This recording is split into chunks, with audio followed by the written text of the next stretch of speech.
I'm running this brief testimony to you, Mr. Holman, about your company, Father's Time, and your product, A-Game. I first want to commend you for creating such a great herbal formula. I felt as if I was on a downward course. First, I suffered from high blood pressure and high cholesterol, and then diabetes. Not to mention my lack of enthusiasm and sexual drive. But thanks to A-Game, those diseases are part of my past. I am a new man. Something told me to keep going. I've taken A-Game for several months now, and it has had a positive, dramatic impact on my life. I have vitality again. I feel invincible, powerful, and focused, and my numbers have reversed to the joy of my family and doctor. As far as my bedroom goes, I've tried the popular pills once or twice, mainly out of desperation. Personally, I don't like unnatural synthetic stuff in my body. Oftentimes they didn't work, and reading about the side effects can be pretty scary. I don't know. They aren't sure if it will fix my problem, but ruin several other organs in the process, and they have no clue how it will affect me in the future. I need A-Game. It's all natural, and your unique blend is unlike anything else on the market. A-Game gives me the strength and energy to be at my best day in and day out. It just works. So, thank you for supporting my journey. I can now tell others, never, never give up. Sincerely, one happy customer.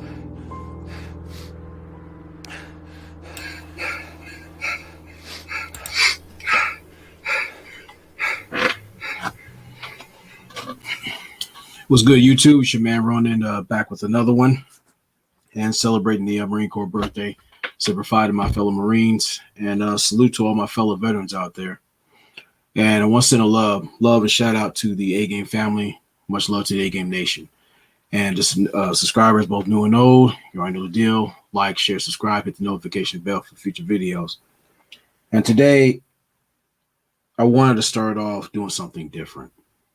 This has been on my mind for a long while, and the reason I didn't come out this in the right time is because I was looking to figure out how to convey this message in the right way. And number one, it's brought to you by A-Game. That's your vitality, energy, focus, and libido. Well, strength too.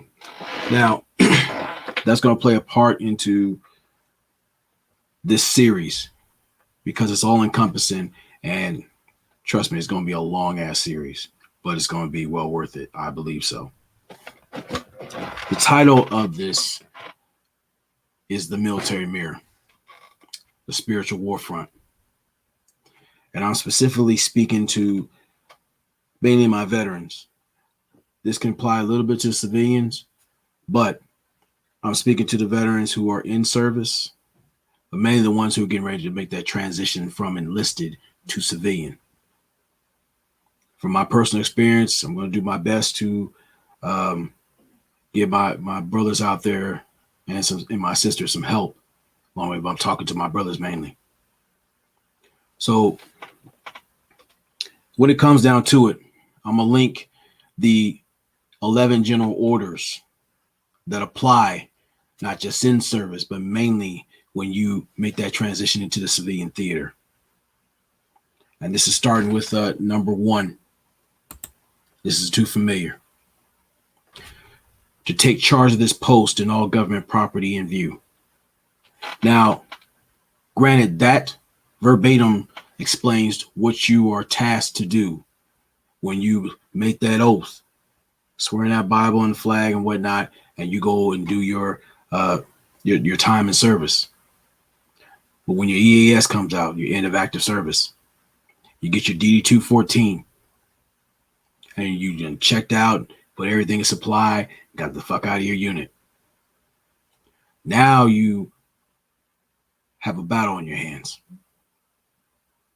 This is different than the yellow footprints where you went into a level of uncertainty. You had a whole heap of these laboratory grown muscular motherfuckers in there with smokies on, yelling at you, barking orders, and putting you through the fire of boot camp so that way you go earn your place into the fleet.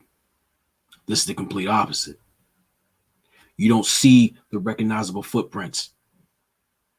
What you remember is getting off that last piece of transportation, be it that plane, be it that bus, car, what have you. And instead of having your commanding officer or your platoon commander or what have you, your the men in your rank let you know what you had to do for the day. The first thing that you remember at that little bit of culture shock is you have to be your own commanding officer, your own sergeant major. The orders of the day and the agendas have to be set by you, for you, about you. My time leaving, it was a challenging one. Because number one, in dealing with the troubles of my unit, my greatest fear was dealing with friendly fire should we have a wartime conflict. I was in between wars. That was my time. And allegedly it was peacetime. I still lost my A gunner to prostate cancer. And a guy who was cool with, he was sandwiched between two 5-ton trucks. I wasn't there, but the fact that how it affected everybody in there, that aided in my decision to leave. Because I wanted to figure things out on my own. And I got what I wanted, more than what I wanted. So the part, when it comes down to it, what I call the spiritual war front, having to rely on my moral compass. See, the thing is, when it comes to making those needed adjustments back into the civilian theater, because you've been regimented in military life and found security in that for the most part, many of your family, if they haven't been military bred, are not built like that. I know when I came back here to where I dwell for now, I drove everybody crazy, getting up every few hours and doing fire watch. And the fire watch is basically you doing like a gradual look around of the interior of the house, checking the integrity of the door, see if anybody's in there, looking out windows, checking to see everybody sleep. Now you're accustomed to doing this because that's the military thing. We watch out for each other. Now, again, the family mindset and people you're dealing with, be it a girlfriend or whatever association you have, they're not on the same program. So you're seeing a clash of values in a sense. Prisoner of perspective bumping heads. So when you're dealing with that, you have people wondering what's going on with you. You good? Asking questions. And what you believe is a measure of safety, protection, and leadership, they view that as different. Their values are completely different, which brings a level of insecurity within you sometimes. That's why a lot of times you can ask a lot of veterans, they say like they refer to civilians as nasty. And in many ways, you start seeing nasty habits. Many are undisciplined. Many lack focus. Many are so fucking cutthroat, this is ridiculous. And when it comes to the spiritual part, how they view you means a lot. See, a lot of them will start asking questions.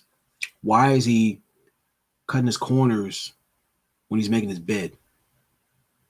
Why does he put so attention to details of appearance? It's just clothes. What's going on? Why are you wearing those birth control glasses? And those things really do work. I had some thick ass glasses on, old Dilbert type glasses, to where my girlfriend at the time, she said, look, baby, we ain't doing nothing until you take them ugly ass things off. And it worked. Now, when I took them off, took care of business. But when it comes down to it, you have to relearn how to do certain things over again. The spiritual challenge, the conflict that you deal with is your appearance will start to slip if you allow it to. Because you start thinking, well, now I'm out of service. Can't nobody tell me shit. I can do my own thing. And yeah, you're right to an extent. But there has to be a level of balance there. See, some of us, we tend to gravitate towards the gym in order to keep ourselves fit, keep our minds sharp and focused, help us unwind. Because we're still in mode. We gotta be ready for anything. The spiritual part is dealing with conflict resolution. See, there's a lot of times where you gotta let people out there popping off of the lip. Some either find out that, hey, you Mr. Military man or whatnot, and a lot of them throw them in your face. Some to sit there and demean you, test your boundaries. Some intentionally want to fuck with you.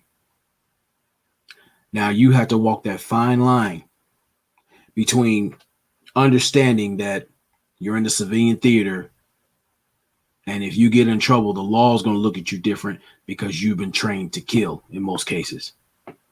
The other part is that internal conflict within yourself. If you've seen movies like The Equalizer, even though that's an exaggerated form of what happens, automatically mentally, when someone's in there bumping their gums, you start going into assessment mode.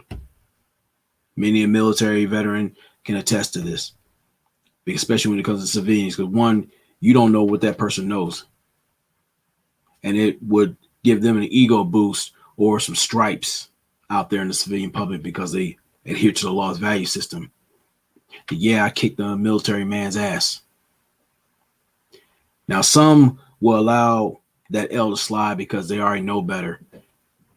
If they really wanted to get down and then let that switch be flipped, somebody, some area, maybe even a whole city might get fucked up. So that's one of the many conflicts you deal on the spiritual war front. I've been arrested before, but that was just for unpaid tickets.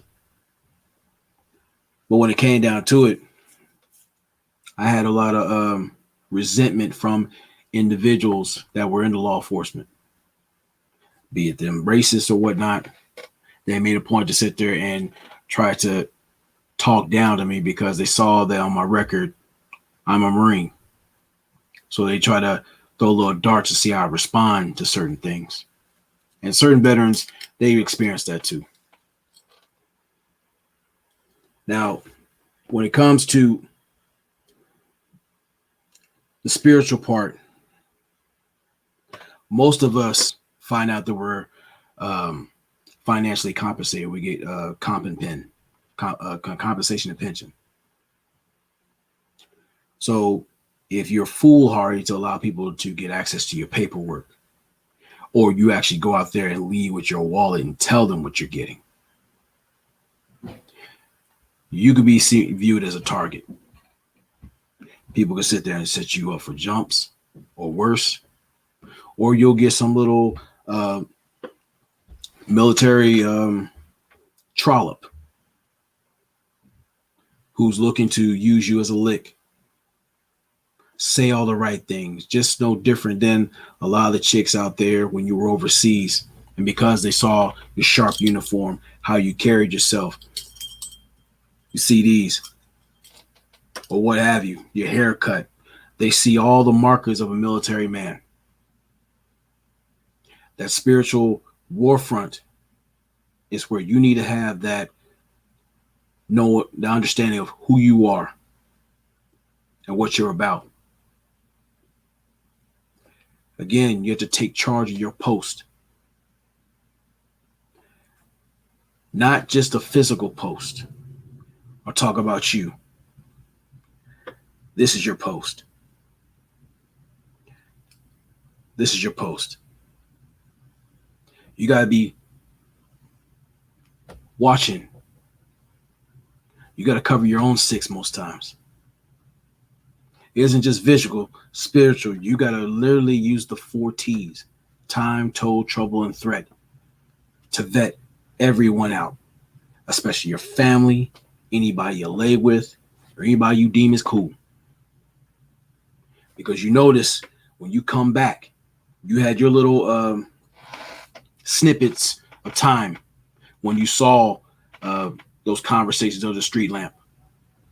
And when you came back, people notice your posture is different. How you move is different. How you speak is different.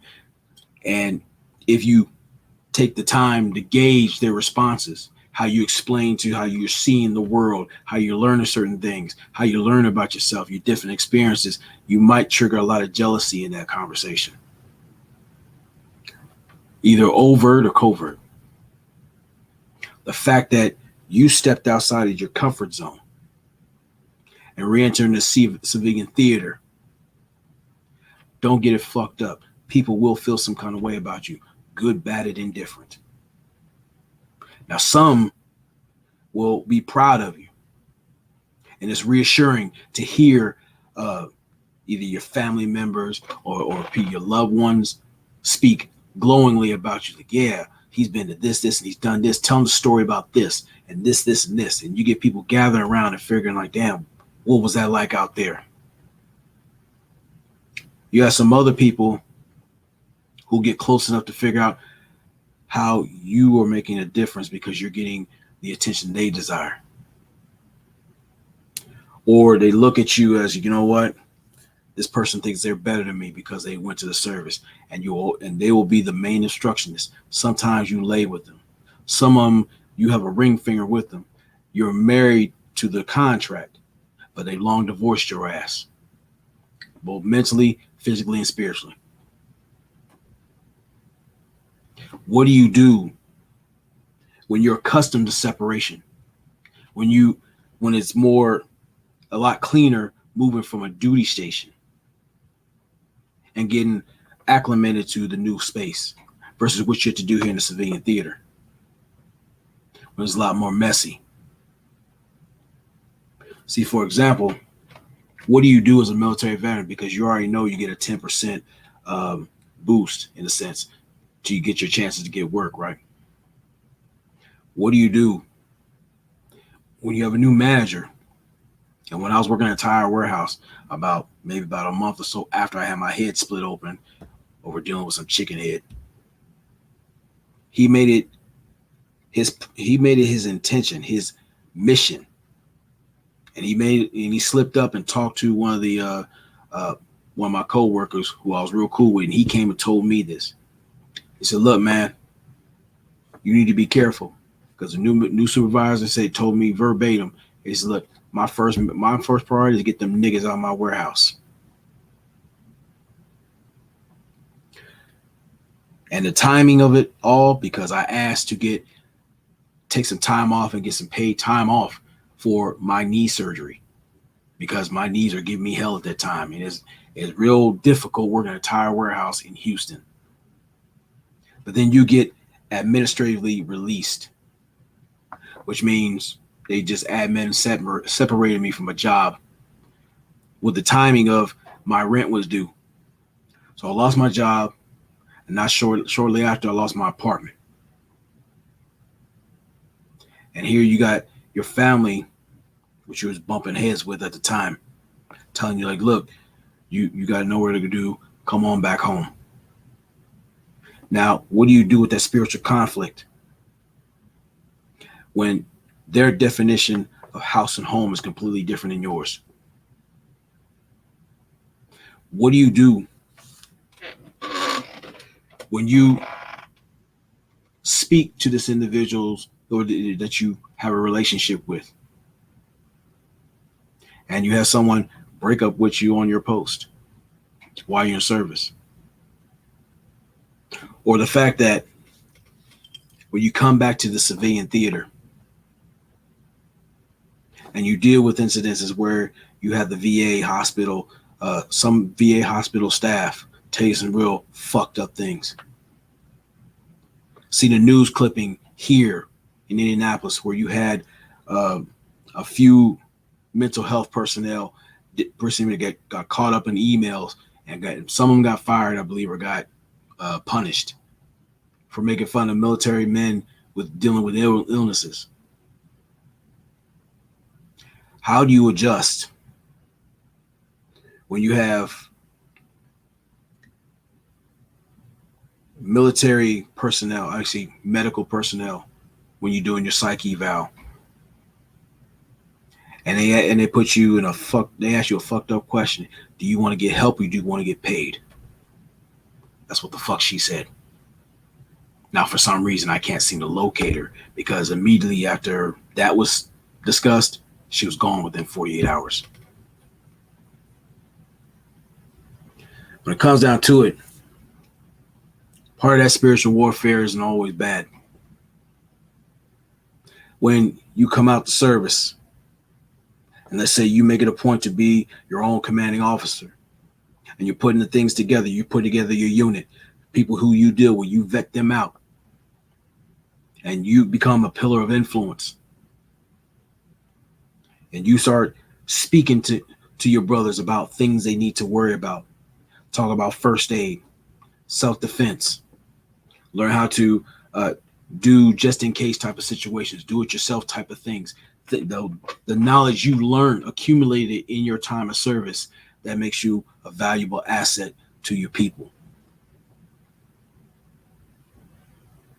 But on the other hand, when it comes to that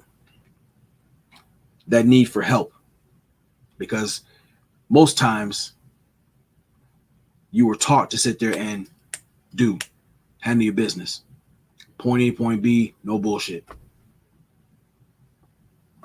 What happens when you allow yourself to be tainted by the civilian theater? Sloth, gluttony, being a military trick, where you got brothers out here, and the reason why I wear my dog tags is so that it's like a beacon, because it's a conversation starter. Because I know in dealing with quite a few of my own things, that little conversation has helped a number of brothers out there. Because some of us are unable to make that civilian our transition to the civilian theater smoothly. Some of us slip into all kind of vices because we don't have anybody over us watching us, and because you come back to an environment where no one gives a fuck about you.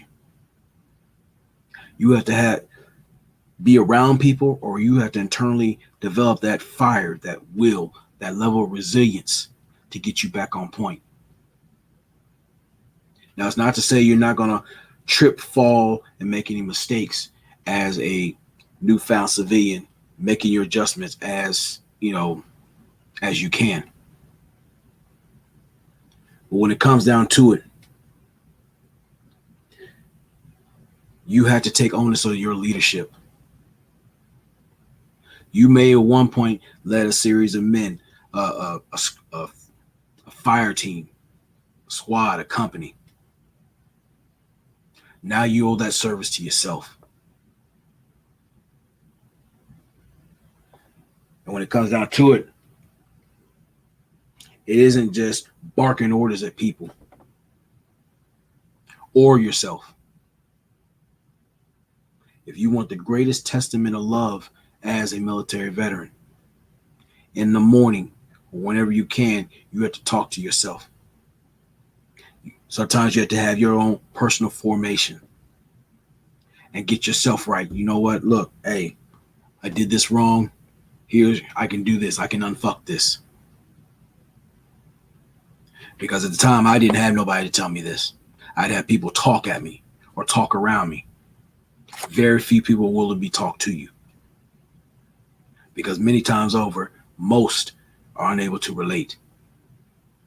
This is why in the military, I take pride as being a veteran, because learning that level of brotherhood has saved many brothers out here.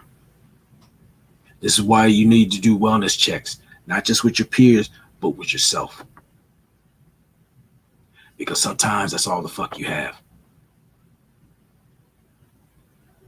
In most cases, if we're not careful and our spiritual moral compass starts spinning out of control,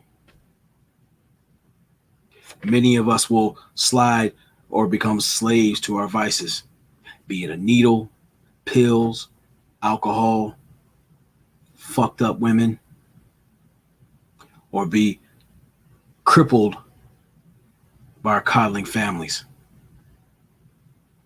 Some people will use our disabilities against us.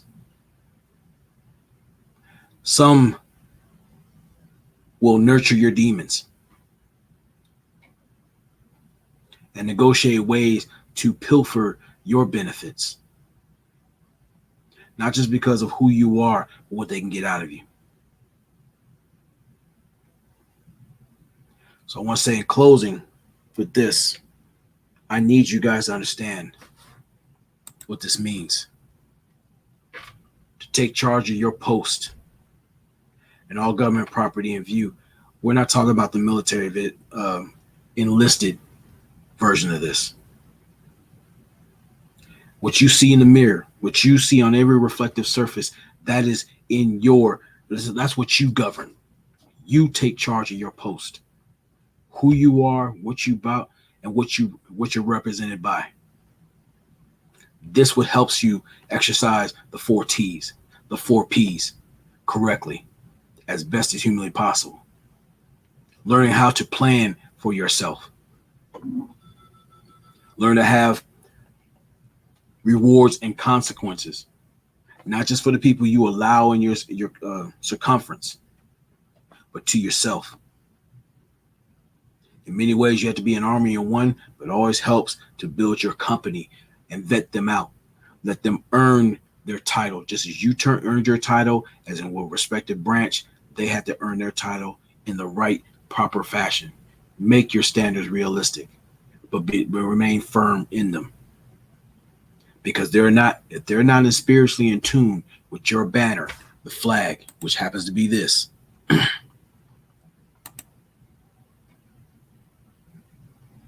if they are incapable of working within that, they're unfit to serve alongside you. It's a matter of protection. It's a matter of solidarity. It's a matter of brotherhood. It's a matter of motherfucking survival out here.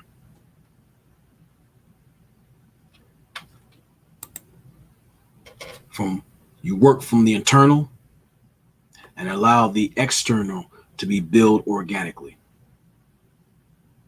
See, when you work on the internal, that helps strengthen that network net. Get you surrounded by the right people or pull the right people towards you in order to make the external manifest. As always, there's nothing wrong with money. But the thing is, if you allow your moral compass to lead you to the road of a prostitute, that's where you fall. That's where you endure friendly fire, be it family, the people you lay with, or even the people you hang with. See, with this series, I'm gonna do this by the numbers. I'm gonna do what I can to encourage my fellow veterans. When you get out here in the civilian theater, take care of number one above all else. If it does not help this, it does not protect this, or anything dealing with you that represents you in the best and optimum fashion, abort the mission. Get it the fuck out of your circumference. Because you're only strongest as your weakest link. And you can't allow shitbirds to fuck up your formation. So,